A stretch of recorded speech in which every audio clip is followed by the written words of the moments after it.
So, having a look at gold then.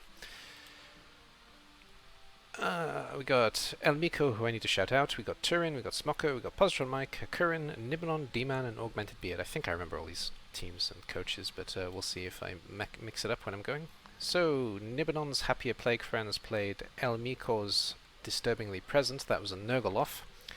The High Elves, led by D-Man Macroeconomics, took on the Quokle,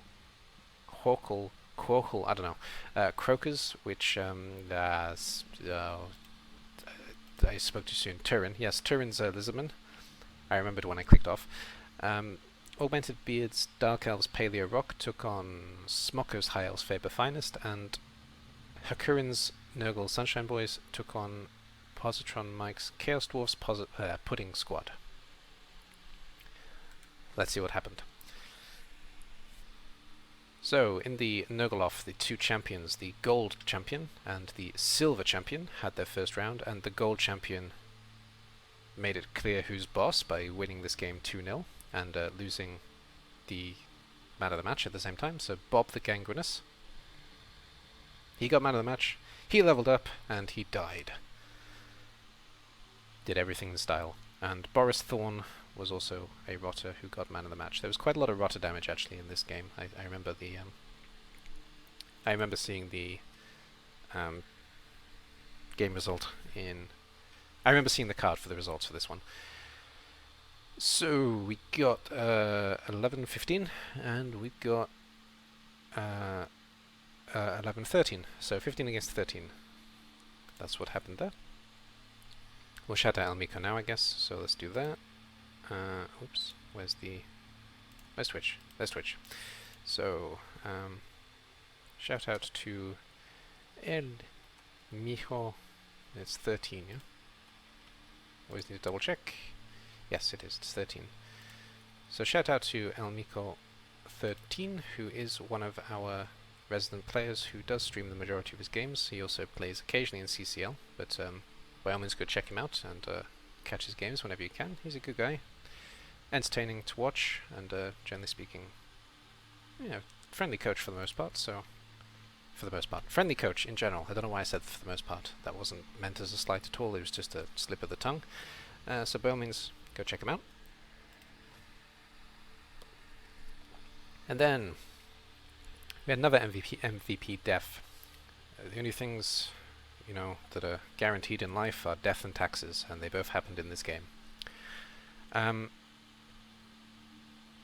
5 passes.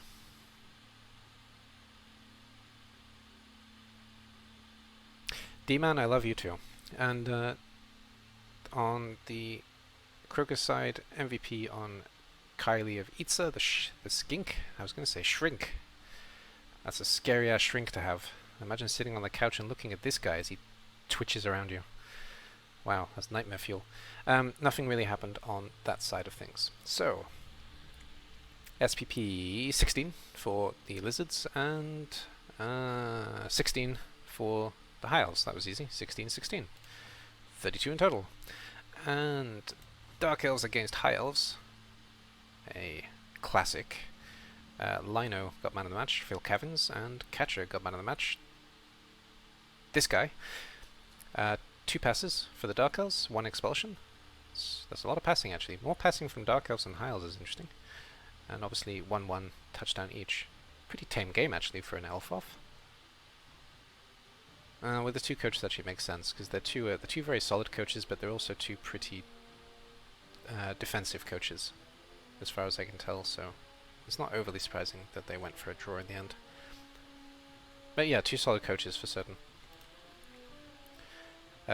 Just that one SPP off on the MVP, so he got the touchdown and the MVP, so it takes 8 in total, and we got 10 on the Dark Elf side. So touchdown and 2 passes from Neanderthalica, I guess. Neanderthalica 2, I should say. And the last match then, the Nurgle under Hakurin and the Chaos Dwarfs, minus armor value on the man of the match here, led by Positron Mike. Nothing exciting here, nothing exciting here. 1-1 again. It's been a pretty tame first round of gold, it looks like. But you kind of expect that when you're at the top ranks, I guess. So 8 for Pudding Squad and 12, I almost said 22, but 12 for Sunshine Boys. Let's have a look at the development of the teams. I don't think there was too much development actually, but we'll have a look at it. Where are my... there we go. Actually, quite a lot happened on... yeah, quite a lot happened on in this first match. So, we'll start off with El Mico, because he's the first team. Disturbingly present. The Silver Champions. So we just had injuries on this team, and only the one, I think. Yeah. So Davi in the weak, minus armor value. That's the only thing that happened here. The guy who leveled up, he didn't quite get the full way up. Who was the man of the match? He was this guy, yeah? Yeah, this guy was the man of the match. So, no levels, just that one minus armor value. I guess it was armor value and MNG, or armor value and serious injury, because I only had the one note on him. So otherwise nothing has really changed on this team. Still a very well developed, noble team overall though. No complaints from El Mico, I'm sure. And he played in the mirror match against the gold champion, the reigning champion, who, you know, established his dominance by winning this match. Happier Plague Friends, led by Nibanon, where there are quite a few notes, but the hardest one is that the only level up on the team also died. So Bob the Gangerous, the Rotter, the guy who we saw in the MVP card, he's dead, but he also leveled up. So I'm going to assume he would have taken Leap. And then Luke the Decayed took MNG, and somebody took minus armor value, but he's gone. So Cardell Fawn, who I guess was a warrior, took minus armor value, but he has been fired. Oh dear. Yeah, he must have been a warrior, because I'm pretty sure there were 3 warriors on the team. So that actually leaves Nibanon a few players short in the next match. I mean, he's got a... no, he actually has a line. He actually has a loner as well, because what is this? This is 3, 7... yeah, 10. He's going to have 1 loner next game, and only the 2 warriors.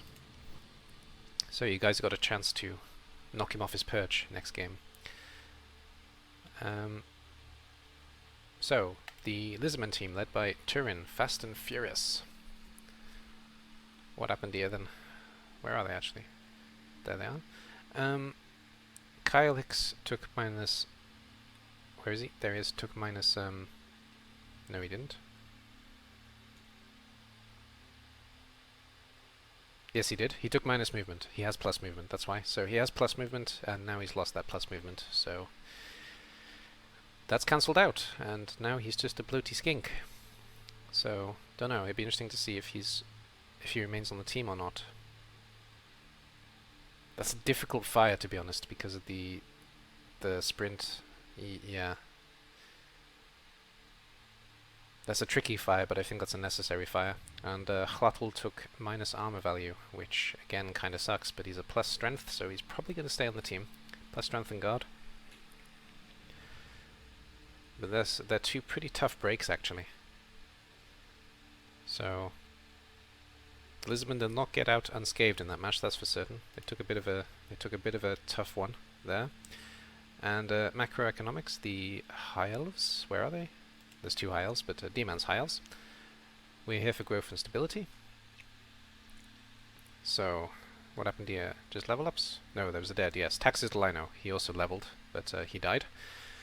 So Taxis Delino did enough to level up, but he died with his MVP status intact, and Rinfelarion and Farandril both leveled up. So this guy got block, and this guy got wrestle. That's the development that we have on this team.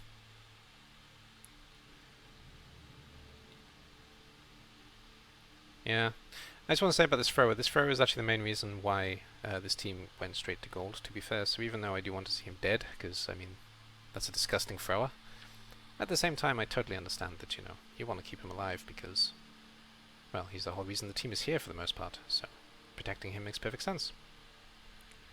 That's it for D-Man's High Elves, and that's it for that match. So, Positron Mike and his Pudding Squad.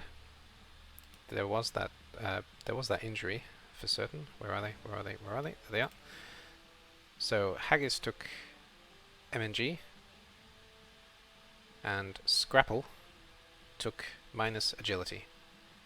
So that's what happened there. Minus agility doesn't really matter on a dwarf though, who cares? He'll be fine. He'll be back in the... He may as well be in this next game, to be honest.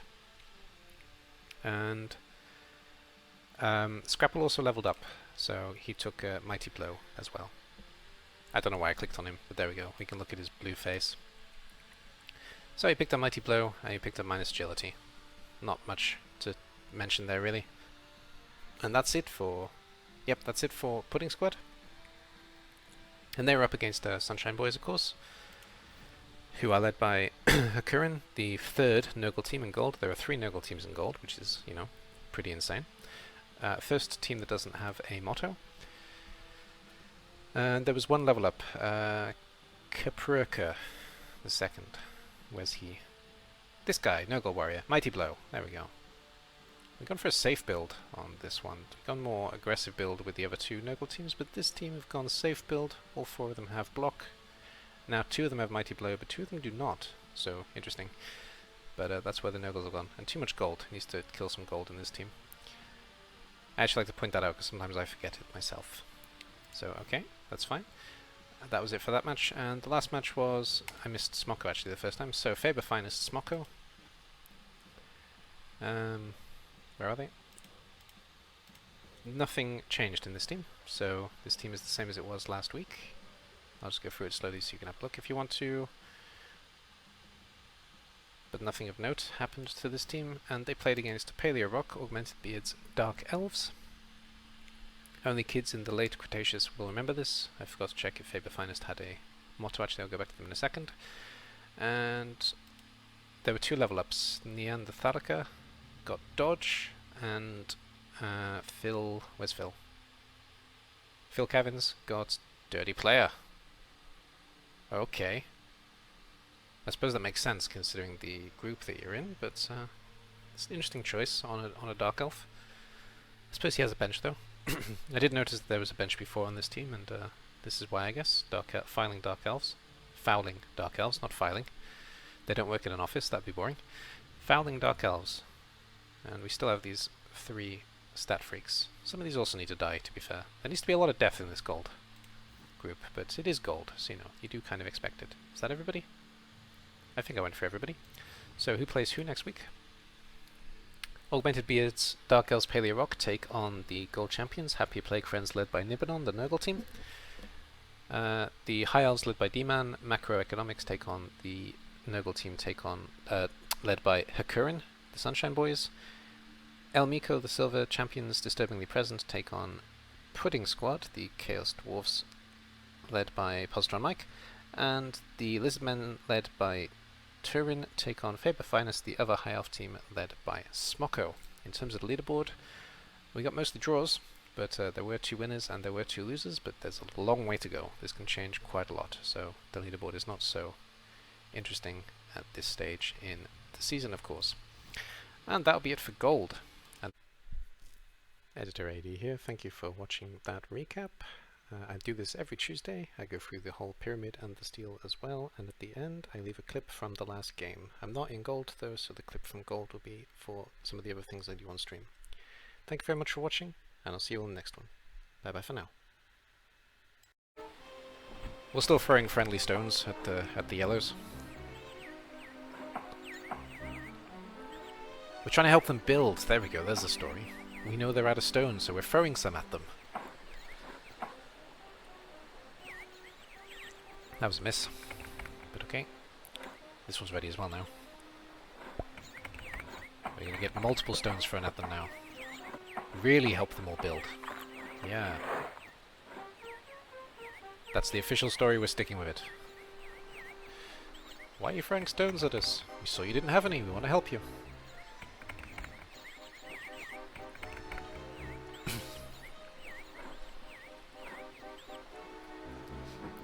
Just tell your soldiers to get out of the way.